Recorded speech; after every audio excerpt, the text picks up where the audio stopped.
So the video today we're going to be doing is on a 2009 Dodge Journey with 3.5 liter. Got my notes here in front of me, so please excuse me. The repair that we're doing is for a check engine light. The code we had was a P0133, which is a 1-of-1 O2 sensor slow response. Now, I've already gone through and checked a few things.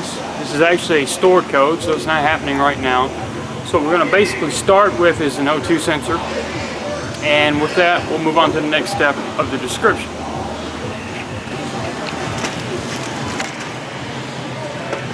Before we do the repair, I want to kind of break down something for people. It's kind of can be a bit confusing at times, and that's O2 sensors and their locations. Better yet, the descriptions. The description is going to tell you the location, if it makes any sense to you.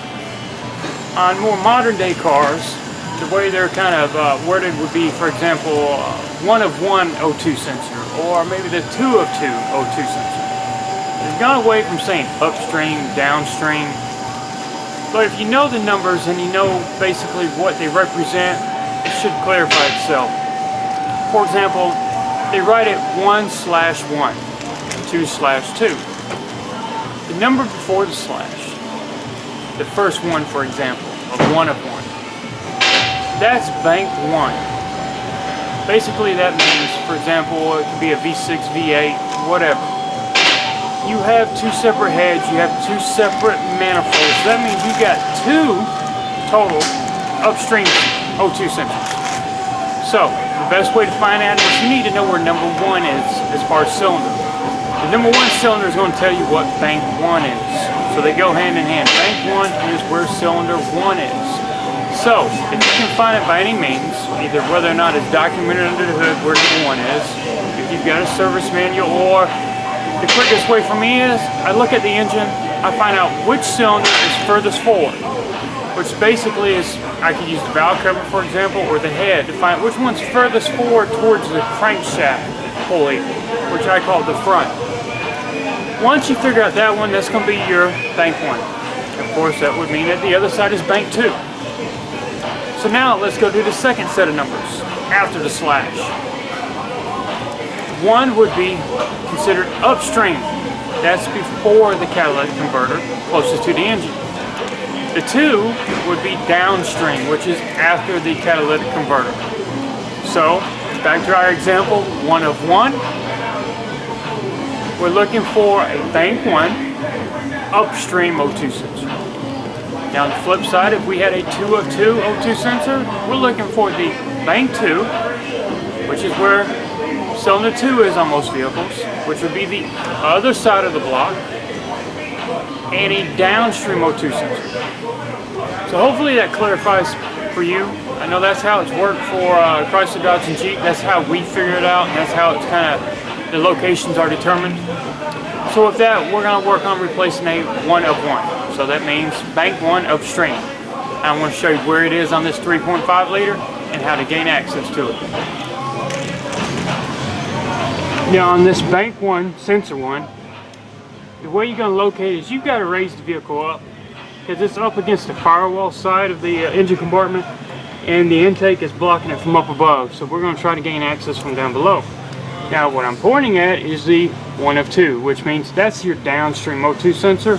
That's below the catalytic converter assembly, because this is kind of a shortened collapsed catalytic converter. So that's your downstream. Now the one directly above, that's our upstream. Now what we need to do, we're going to have to unhook that connector, get our O2 sensor socket, break it loose, pull it out, and hopefully it comes out fine without damaging any threads, and then we'll just go back with the replacement. Now when it comes to using tools to get O2 sensors out, you can use a wrench if you got access to it. It does have a hex head on it, so that's pretty fine if you can get up in there. Most of the times, depending on where they're located, there could be a lot of stuff in the way. You might not be able to have access to get a wrench in there. If you can get a wrench, that's my first recommended tool. If you don't, then you got to move over to your specialized O2 sensor sockets. Now they come in different varieties. They come in sockets such as this. And what makes them stand out from normal sockets is they've got a slit cut in them. The slit is actually a way to allow the wiring to pass through so that you can still get a socket on to break it loose. Because like I said, keep in mind we've got wiring and we want to put a socket on. So you either cut it off, which you don't want to use, or you can use a socket that actually has a cutout for that. The other types that are out there are basically what I call crowfoot style. Basically the same design, except they've got the socket or the ratchet attachment off to the side. So you got the same premise here, the wiring passes through and now you can get to it. These are shorter, so sometimes depending on the situation and how much accessibility you got, you may opt to go with a shorter version. I mean, we've got shorter and we got this short one. You can go back to your long ones. It's all based off of what you've got room to get to. Not everything's just right there for you. Sometimes you got to use swivels, extensions. It's further down in there, that type for example. So just whatever works for you, use. I have an assortment of them, and any mechanic that's been doing this for a while should have an assortment as well.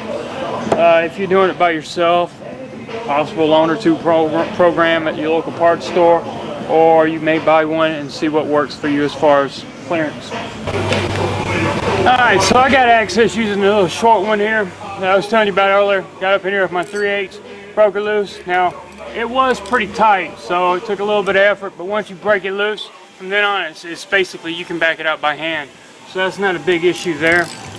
So what I recommend doing is once you get it out, we'll inspect the threads, because that's going to tell us whether or not we got any issues with the threads going into the catalytic converter or the manifold. As long as that's fine, then we'll start working on getting the replacement. Alright, so we're looking real close at the threads. I don't see anything where any of the threads got stripped out. So it did come out fine. I didn't have to worry about it starting to turn and then freeze up. So the portion of the exhaust that this goes into is going to be fine. I don't see any excessive sitting up, so that's a good sign. Now, we're going back with an OEM style. It's actually straight from Mopar itself. I highly do not recommend buying universals. That can be a nightmare. I'd rather just go back to stock OEMs, because 99% of the time there's nothing wrong with the replacement. So if you have a duplicate problem again, you know it's not the O2 sensor you just put on. Now these O2 sensors from the manufacturer come with anti-seize already on the threads. So that's one key thing. If it does not, I highly recommend anti-seize, because if not, you could have a problem later on when you install it back in. Over a period of time, if you do got to take it back out, it may take the threads out with it, or it may lock itself up inside the manifold, and then you've got to replace more than just an O2 sensor. So this is what we're going to go with. We'll go back in there, we'll use our ratchet with short O2 sensor socket, and we'll tighten it down and plug it back in, and then it's just a matter of clearing the codes, and we'll be done with that. So hopefully you saw that replacing O2 is nothing really too big. Now I can see if you're having to do it from on the ground, you are jacking the vehicle up on jack stands, you're crawling up under it trying to gain access to it. Now that could take a little bit of effort. Now if you're doing it on lift, it's fairly cut and dry. You can see where it is, you can get to it. Now hopefully my explanation of descriptions and locations of O2s didn't confuse you too much. Hopefully it actually clarified more. If not, feel free to play it back a few times, and hopefully it'll make more sense. With that, I always appreciate you watching my videos. Always stay tuned for more. And one of the best ways to do it is to subscribe. Once you subscribe, it'll notify you each time any kind of new videos come up. Maybe something relevant to something you're working on shows up. Maybe something you just want to know something about that pertains to anything you own or someone else owns. So with that, thank you very much. Always stay tuned for more.